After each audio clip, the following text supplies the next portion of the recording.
Yeah, true. Time. Chris Tarrant, never been All-Australian, was pretty stiff the last couple of years. You're right, Mike, as a forward, he was spot on as usual. He's our special guest, coming up straight after the break on the couch.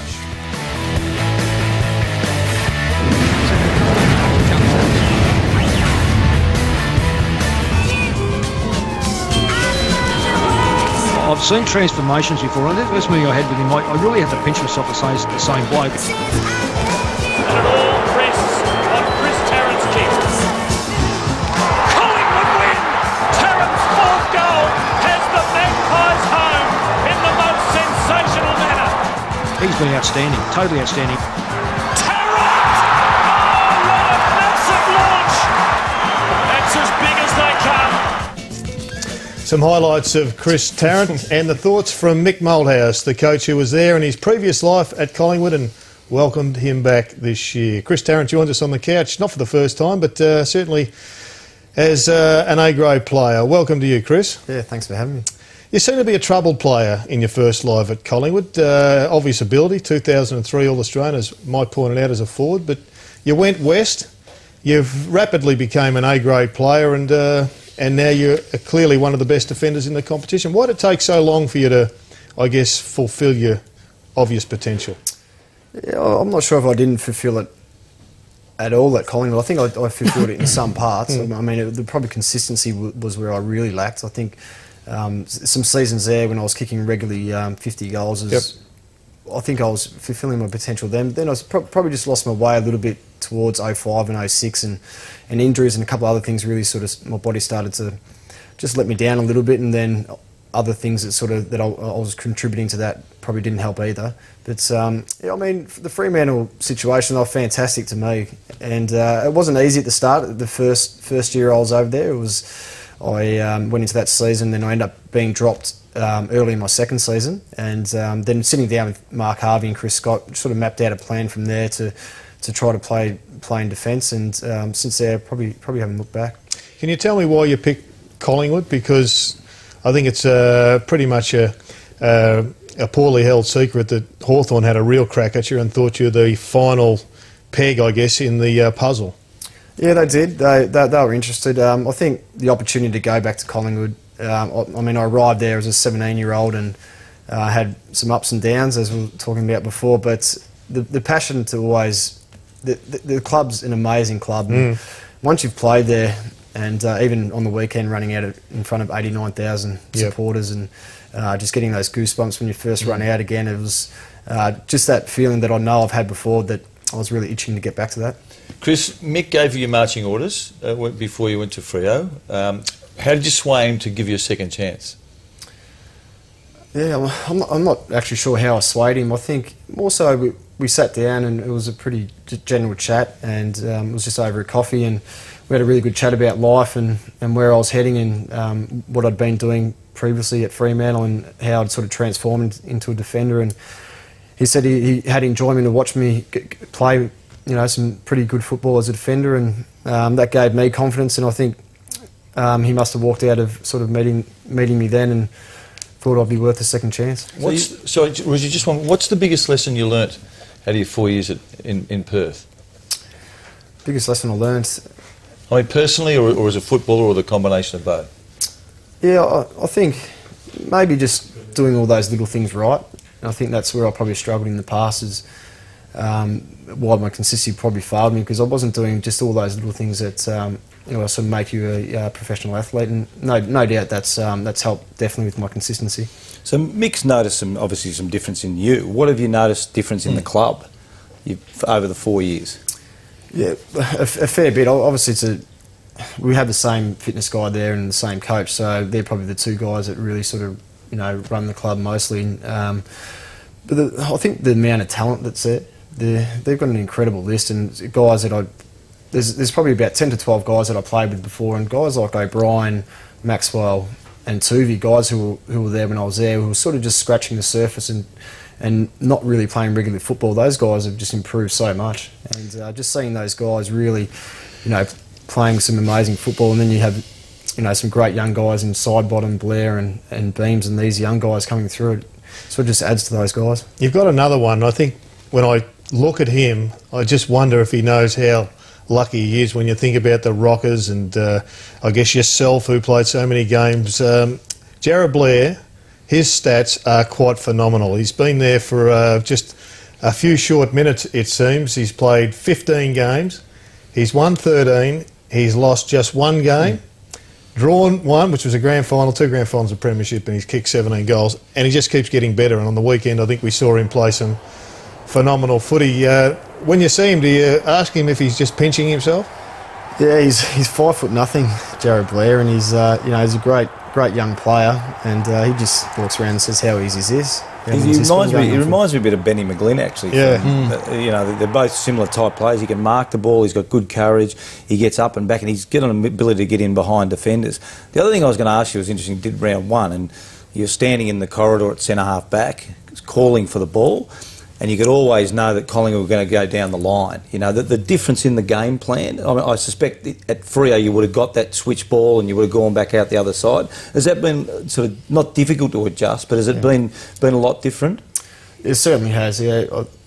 I think playing on Subiaco, it's a totally different ground than playing football in Melbourne as well. So I think in Subiaco you really need to sort of take the game on and play quick football, and if you do that over there, I think you get a distinct advantage. But I think in Melbourne, I think Mick's always, used the philosophy of, going around the boundary and percentages first, but I think we still do, cross the football sometimes, but it's something we probably can improve on. 2 phases of your football career, forward and back. Obviously a lot easier to play back than forward, but was it difficult adjusting to the more disciplined role you've got to play back? Not really. No, I actually found the transition relatively quite easy. You do have to be disciplined. Your concentration has to be quite high as well. And I think I really enjoyed just being given a job to do. I think I just love when halves just said, look, you're playing on Lacroix this week or you're playing on Jonathan Brown. Just go out there and just do your job. And I think that really appealed to me. What about that instinct to sort of see ball, fly for ball? I mean, you've had to suppress that? And I've become a boring defender. I've become one of those players that I used to hate playing on, I think. So it was I'm 30 now, so I don't know if I can get up that high anymore. I hope I can, but... So did you go, when you decided to go to Collingwood, were you going as a defender? Someone suggested to me you may have been going as a forward to go back to Collingwood, or was it not really discussed as to what role you would be playing when you went back there? Yeah, but it wasn't. It was discussed, and it was more of a needs basis, I think. With unfortunately for Nathan Brown, who had injured his knee earlier on this year, it sort of just opened up that full-back spot permanently for me, or at the moment anyway, until he comes back or whatever the case is. And I'd love to sort of sneak back down forward at all, but I think I'm really comfortable where I'm at as a defender now, and it's. And if I get thrown forward, I'd be happy with that as well. Do you advise your brother at North Melbourne, or does he advise you? And would you like to play on him at some stage? I have. I've played on him in an early NAB Cup game last year, and I found it quite difficult actually. He's, I think because he's a lot younger than me, he's 9 years younger than me, and I have that big older brother thing where I'd always like to see him do well. So I felt myself sagging off him a little bit, just hopefully he can get a couple of little kicks. What's the one thing he needs to improve on to become a top line defender? Yeah, good question. To be honest, I've only been over in the West. I've only sort of started seeing him play live now. Yeah. It's hard to see on the TV.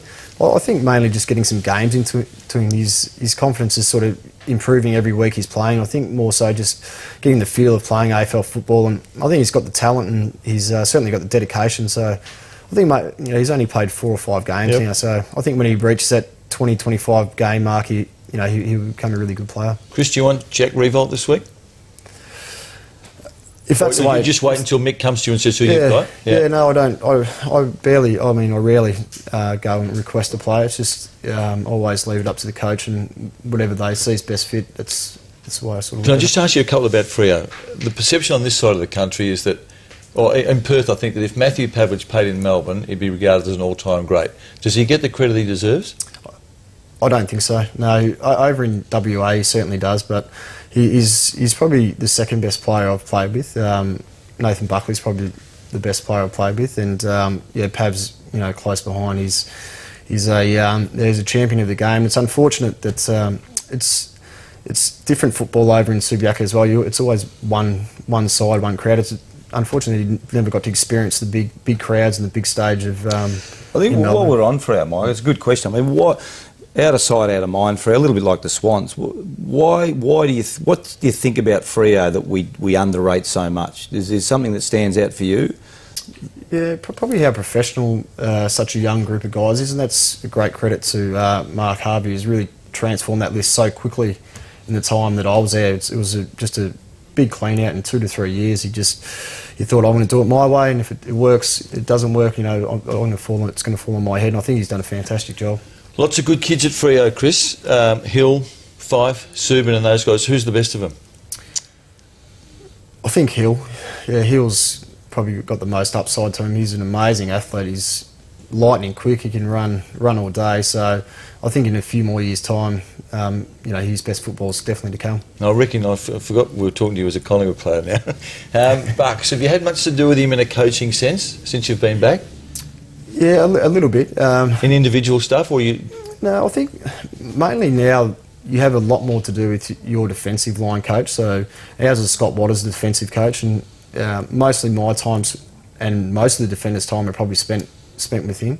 What about, Mike mentioned Freo best player, Collingwood. You mentioned you're not surprised, but coming back, how much more talented they are now. Best player at Collingwood. It's a flip of a coin, Dane Swan or Scott Pendlebury. It is. They're both, pretty special players. The bloke who's got your spot, Chris Dawes, he's making ground in a hurry, isn't he? Yeah, how does he have my spot there? Well, I mean, but your old spot. Your old spot. Yeah, he's only early 20s, and Travis Cloak's early 20s as well. Those guys will be around for a while yet, and as you can see, they're big boys, and I generally have to line up on these guys at training, and they just brush me aside, no worries. I reckon 12 months ago you put a full stop to your career. It was either another 12 months or another 2 years. Where's the full stop now? Well, I'm contracted for this year and next year. Yeah. So is that it? Because you're only 30. I think it's out of your hands, as you probably know. When you hit 31, 32, you'd love to play on forever, but obviously that's not the case. And given the form you're in, though, surely you'd be just thinking you can continue on almost indefinitely. Yeah, I mean, Bucks will be coaching next year, and if he came up to me and said, look, we'd really love to sort of give Nathan Brown and Ben Reid and these guys a bigger opportunity. I'm so grateful that I've had the opportunity to come back to the club, and I'd leave it up to them totally. I also see you, though, as a player with your pace, and I know Leo Barry found it really hard to play on you. I mean, he rated you probably as the quickest forward. I see you as ability to go to full forward at the end of your career and maybe get that extra couple of years. Now, that all dependent on Dawes and Cloak you mentioned, but I certainly think with your pace and your speed, it'd be great to see you get back to full forward as well and maybe finish for a year or two down there. Yeah, it's really out of my hands, but it's only my goal kicking. I'm shooting them left and right. And you don't want Mike writing bad articles about you again. Only about the kicking, Jared. Andrew Cracker, you would have seen a bit of him last year because you were in Perth and he was playing for Swan Districts. Did Collingwood speak to you about whether they should pursue him? No, never. No. I did actually watch him play a few games and knew that after watching that he'd be definitely playing AFL. What did you think? What did you think of the hand gesture? Yeah, look, I thought it was. Did you see it at the time? I did. I spoke to Cracks after this, and he just said it was just a gesture to just some people he knew back in jail. It wasn't, there was nothing untoward towards it at all. And if you know the guy, you probably really, you wouldn't mean anything by that at all.